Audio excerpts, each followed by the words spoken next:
What's up, guys? Welcome to Knockers on the Bottom. I'm your host, Jay Miller if you like. So let's get into it.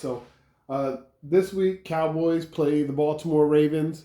So today, I'm going to kind of take a look at the Baltimore Ravens offense against the Cowboys defense. So one of the first things that I noticed when looking at the film of the Baltimore Ravens is that they have a lot of offensive issues.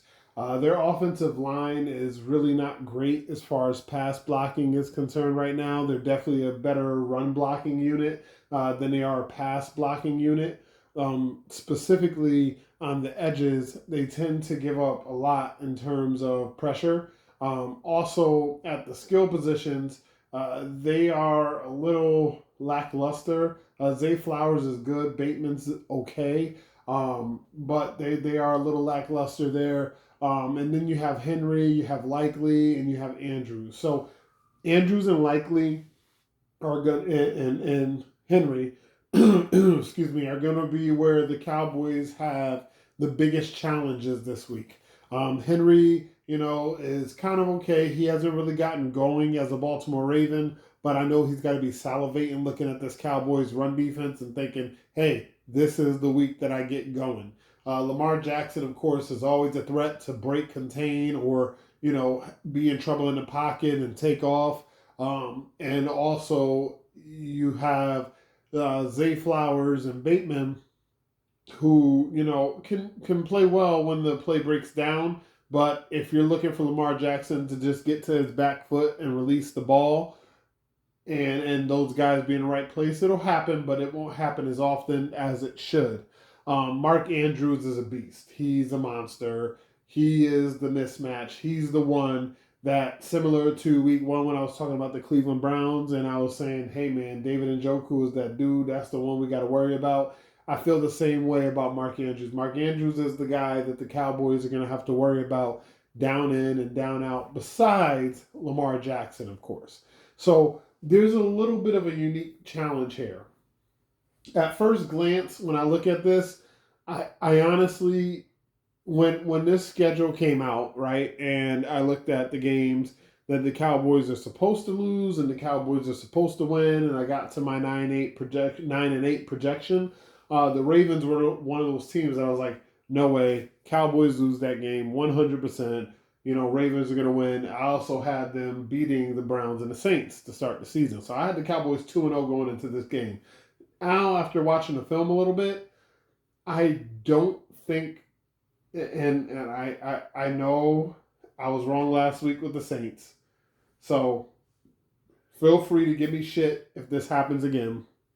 But I don't think the Ravens offense presents the type of challenges that are going to give the Cowboys defense a lot of challenges. So, for example, I think the Cowboys can cover Zay Flowers. I think the Cowboys can cover Rashad Bateman. So I think those two guys are. I'm not saying the Cowboys are going to hold those guys to 0 catches for 0 yards. So I'm not using hyperbole here, but I think the Cowboys will win that matchup. I also think with the way the Ravens' offensive line plays and with the way their running game is structured, that the Cowboys will actually win in that scenario too. Now, this is save a Henry superhuman performance, right? King Henry, and they call him King for a reason, is always capable of going up the middle, going to the edges, whatever you want to have, and giving a guy a stiff arm or running over a guy and continue to keep it moving and then breaking into the open field. And it's just all hell breaks loose from there. Nobody wants to tackle that guy. Nobody wants to see that guy. Too strong, too powerful. So what the game plan would be is you have to get to him before he gets going, right? If he gets there and he gets the ball and he gets to the line of scrimmage, you kind of want to hit him there within the first 2 to 3 yards. Because if he's able to break a tackle and get into the secondary and get ahead of steam, nobody is going to want to tackle him. For example, last week, the Saints were attacking the edges.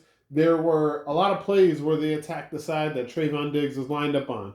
Now, sometimes Trayvon Diggs went in there and made a tackle, but most times Trayvon Diggs made a lot of business decisions, but a lot of his responsibility was turn and run back inside as well. If that's Alvin Kamara doing that, there's no way that you want King Henry getting on the edges where Trayvon Diggs is responsible for trying to bring Henry down.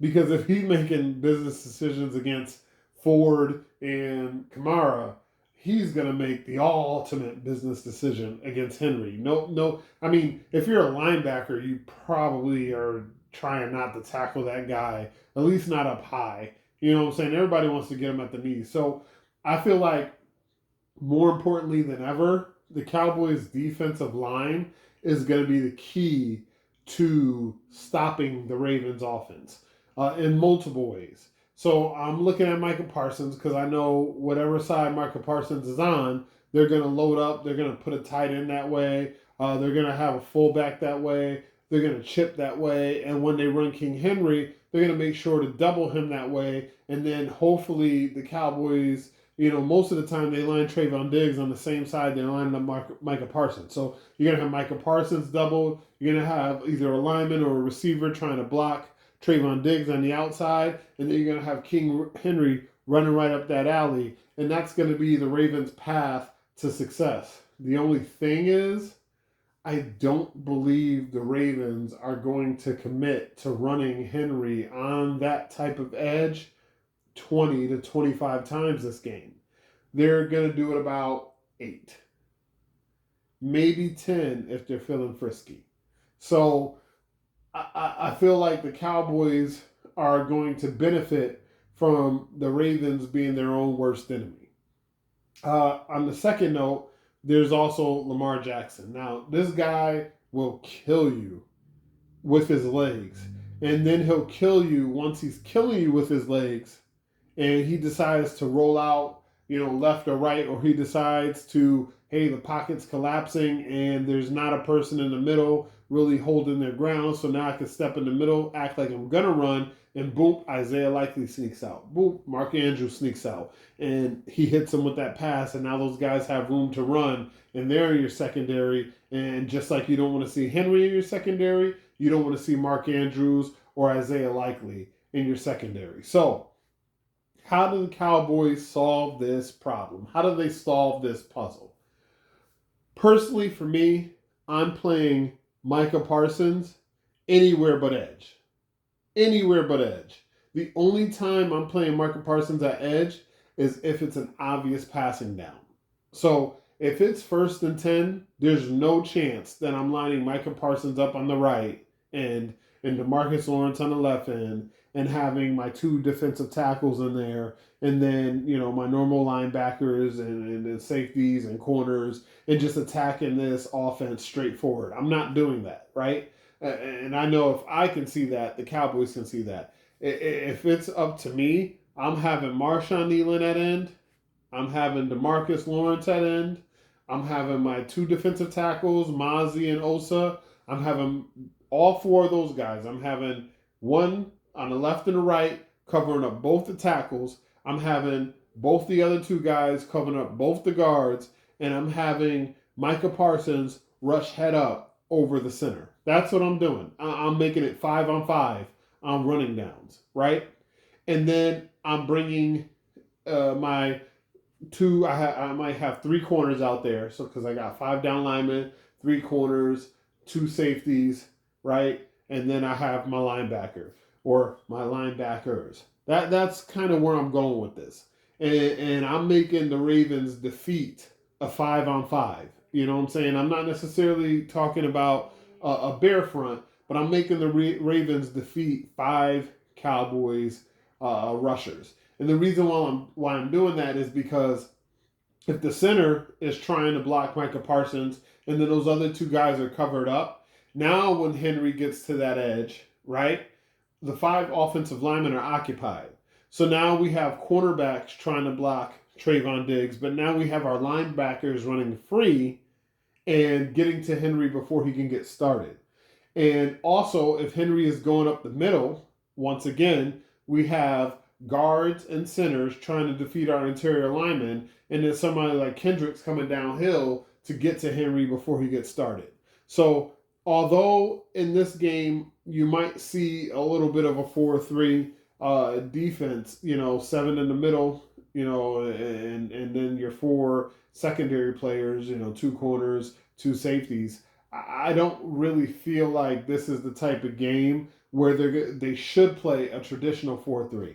For example, not all the time, but maybe I'm taking Donovan Wilson off the field and I'm putting someone like Wanye Thomas in. So that if the Ravens are going with the personnel that it looks like it's a run package, but they go out on routes, I can use Wanye Thomas basically as an extra cornerback because he's a little bit better in coverage than Donovan Wilson is. It doesn't mean all of a sudden I want Donovan Wilson to be benched. That's not what I'm saying. I'm saying the Cowboys can match the Ravens' versatility and personnel groupings with versatility in their defensive secondary. I can use someone like Izzy McQuamu as another safety because he can come down and cover like a corner. Wanye Thomas can come down and cover like a corner. I might even see a little bit more Marquise Bell because he's physical like a linebacker is, but he's got the size of a safety. So he can come down, he can cover a little bit, but for some reason it's still a run game. He can also come in and lay those hits. I do feel that as opposed to the amount of zone the Cowboys played last week, a lot of other ways these can be successful. Sorry, I'm just fumbling a lot of things today. A lot of other ways they can be successful is playing more man, right? I'd man up.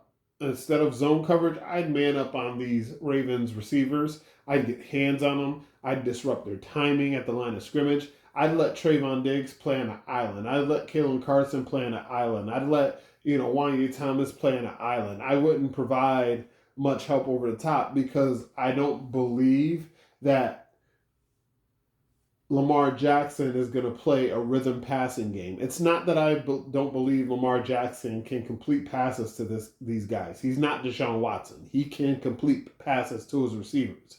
What I don't believe is that the offensive line of the Ravens is good enough to let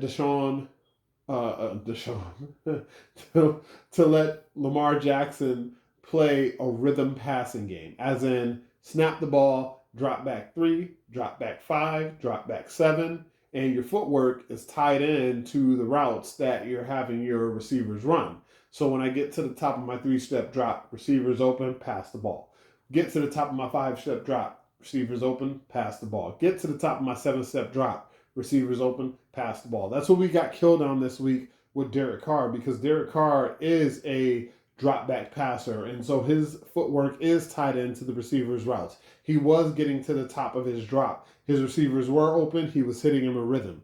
I don't feel like the offensive line of the Baltimore Ravens is going to play this way. As a matter of fact, I'll go on record right now to say it. I feel like the offensive line of the Baltimore Ravens is toilet paper, much like our defense was last week.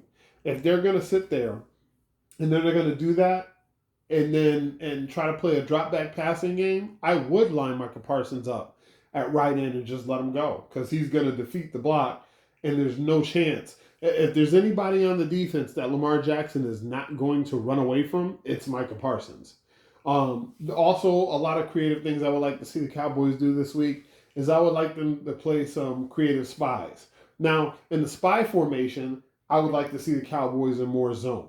So at that point, you can do cover 4, cover 3, cover 2. You can actually do some cover 2 on one side of the field and do some cover 4 on the other side of the field while having the linebacker like Overshown spying Lamar Jackson so that if he decides to take off, Overshown can, go ahead and make the play. Or have Marquise Bell spying Lamar Jackson so he can make the play. Micah Parsons should be able to do better peel off and blocks. So you start your rush up the field. When I say peel off, you start your rush up the field like you're gonna rush the quarterback. He's dropping back in his pass, but once you get to the top of your pass set, it's not open. And so now instead of Micah Parsons continuing to push up the field like he's gonna rush, he starts to work his way back towards the line of scrimmage at the same time that Lamar Jackson will be working his way towards the line of scrimmage to press and make those big plays. And boom, you can get a hit on him. You can slow him down. So